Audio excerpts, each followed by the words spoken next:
Question 3. Write the electron configuration of iodine in abbreviated form and find the unpaired electron.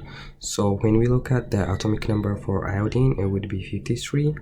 And to write electron configuration, we have to follow this configuration. Just we have to follow the red arrow, and the S will carry maximum of 2 electron, P carry the maximum of 6 electron, D carry maximum of 10 electron, and F carry maximum of 14 electron.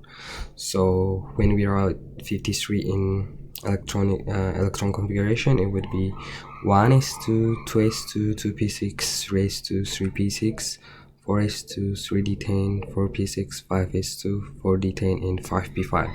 So when we add this, we would get 53. So that would be the electron configuration of iodine.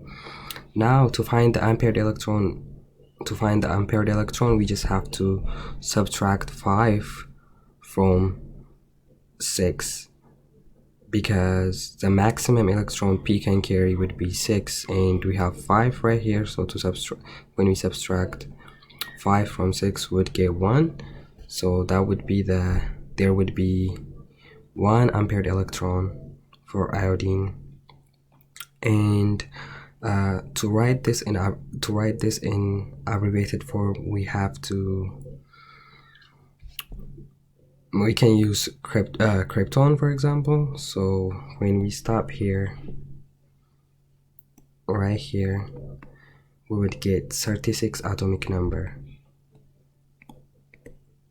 36 atomic number. So when we add 2 plus 2 is 4, this would be 10, this would be 10, 20, 30, 36. So that would be krypton. So we can write this as krypton, and what we have left is this 5s2, 4d10, and 5p6. Yeah, that's how you write electron configuration of iodine. Thank you.